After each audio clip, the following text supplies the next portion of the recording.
The field was silent except for the crunch of boots and the occasional barked order. Rows of recruits stood stiff, their backs straight, their eyes locked ahead. The commander's shadow moved down the line, broad, harsh, heavy. He was known not for respect, but for fear. His voice didn't guide, it cut. His presence didn't inspire, it threatened. To him, leadership meant dominance, and dominance meant crushing anyone who dared to shine without his permission. Among those standing in formation was a woman who had already caught his attention, not because she had failed, but because she had not. While others broke under his constant berating, she held firm. She carried herself with quiet strength, never answering back, never stooping to fear, but never folding either. That's what made her dangerous in his eyes. Not weakness, but resilience. The tension was building all morning. Every order barked toward her was sharper than the last. Every demand was aimed at pushing her past her limit, as if breaking her down would prove something about his power. But each time, she delivered. Each challenge he set, she conquered. In silence, she made his fury grow. Finally, his temper split. In front of everyone, he closed the distance between them. His boots hit the dirt in sharp beats, his face tight with smug aggression. Words flew out like venom, accusing her of disrespect, of arrogance, of failing to know her place. But she didn't argue back. She kept her spine straight, her eyes steady, her voice quiet. And that stillness infuriated him more than any words could have. The moment snapped in a flash. His hand shot out, his grip rude and violent. With a sharp motion, he shoved her hard to the ground. The sound of her body hitting the dirt rang louder than any order he had ever shouted. Gasps flared from the line of recruits. Some flinched, others froze. But none moved, because when the commander acted, fear locked them in place like shackles. He stood over her, breathing heavy, lips twisted in cruel satisfaction. To him, this was the end of it. He had reasserted his dominance, reminded her and everyone else who supposedly ruled the ground they stood on. In his eyes, she was beaten. In his mind, she would stay down, humiliated before the entire unit. But that's not what happened. On the ground, her palms pressed into the dirt, fingers curling into the earth beneath. Her chest rose slowly, steady. Anger flickered in her, but it didn't cloud her judgment. It sharpened it. She looked not broken, not trembling, but calculating. She knew this wasn't finished. She knew the true moment of reckoning had not yet come.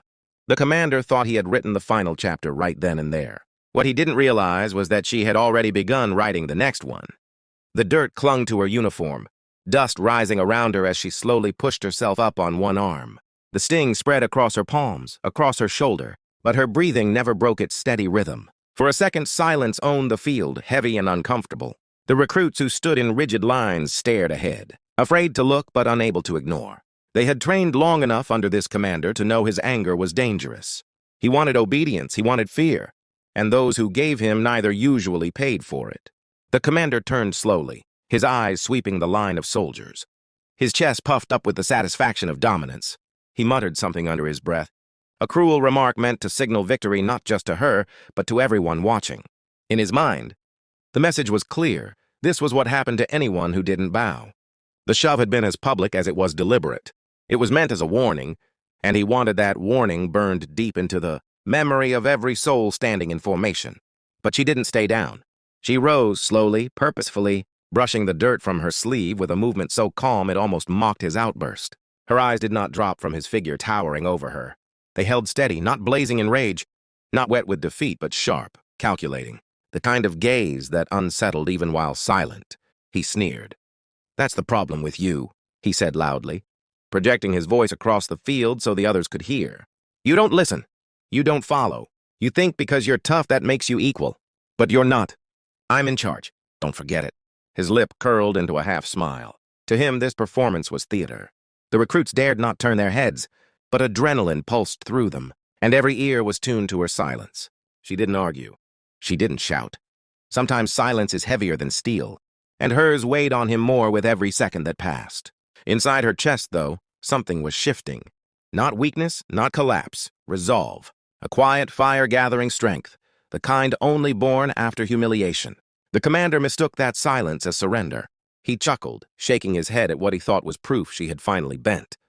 "That's what I thought," he said coldly, before turning his back as though she was already forgotten. His voice barked at the group, calling them to attention.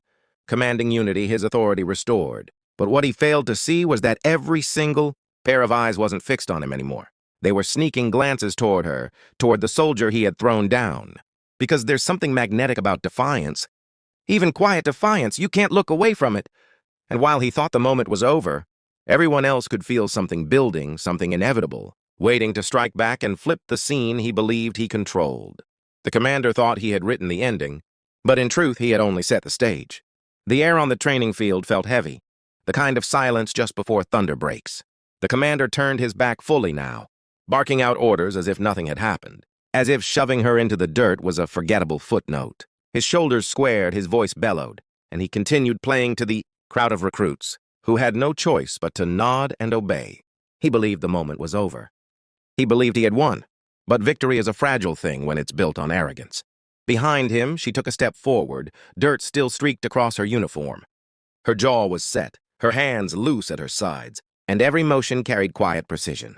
She was no longer simply holding her ground, she was moving with intent. The bruises on her arms throbbed, but inside her chest, fire burned hotter than pain. She replayed the moment in her mind. His hand, his shove, the smirk, and she knew she wasn't going to let his performance stand as truth. The recruit's eyes darted curiously, shifting toward her in quick, stolen glances. They saw what the commander didn't, her, calm defiance building like pressure under stone. And then it came, fast enough to shock the air still hanging heavy over the field. When he spun suddenly back toward her to issue another jab, his hand reached out again, quick and crude, like lightning meant to pin her once more. But this time she moved differently. She didn't flinch, she didn't fall. With a sharp pivot, quicker than his surprise could register, she slipped free of his grip. One fluid twist, one burst of skill, and suddenly he wasn't the one in control anymore. Gasps slipped from the line of recruits. The same soldier who had lain in the dirt moments before now stood upright, steady, having escaped his grasp entirely. And it wasn't luck. It was skill, clean movements that spoke of training, strength and composure far sharper than anyone had realized. Her escape wasn't reckless. It was precise, the kind of precision that shames brute force without a single wasted word. The commander stumbled half a step, caught off guard. For the first time, a flash of uncertainty flickered across his face. His jaw clenched. His fists balled, desperate to keep the upper hand, but it was too late. He may have still had the title, but the watching eyes weren't on him with respect anymore. They were on her. Her breathing stayed level, no smirk, no gloating. She didn't lunge, didn't strike. She only stood tall in the space where he had tried to keep her down, her posture unshaken, her gaze fixed. And that unbroken stance, that refusal to cower, drew more power than his shove ever had. Around them, the recruits felt it. They weren't looking at him for direction anymore. They were watching her. One by one, the ripple of awe shifted the atmosphere, silent, undeniable. And in that silence, the commander began to feel the truth pressing in on him. The shame wasn't waiting. It was already in motion. The commander's throat tightened as silence pressed against him. His voice, once so loud, suddenly felt smaller. He barked another order, sharp and quick, but the weight behind it was gone. The recruits didn't snap as fast. Their posture wavered. Their eyes betrayed them, flicking sideways, toward her, toward the soldier, who had just proven that strength couldn't be shoved into the dirt. She didn't boast. She didn't grin. She didn't even look at him like an enemy. Instead, she stood firm, every inch of her posture screaming what words never needed to, "You cannot break me." That kind of calm in the middle of humiliation is power, and it cut him down deeper than any insult could have. The longer she held steady, the more he shrank. His fists curled tighter. His chest rose and fell in short bursts. For once, no clever line left his lips, no smug remark slid off his tongue. The stage he had tried to command had slipped away from him completely, and now dozens of silent eyes watched. Not to see her break, but to see what she would do next. Her voice finally came, not loud, not angry, but clear enough to carve through the field. "Respect," she said simply. One word, clean, sharp. It landed heavier than his shove had earlier, shaking more than the sound of her body hitting. Dirt.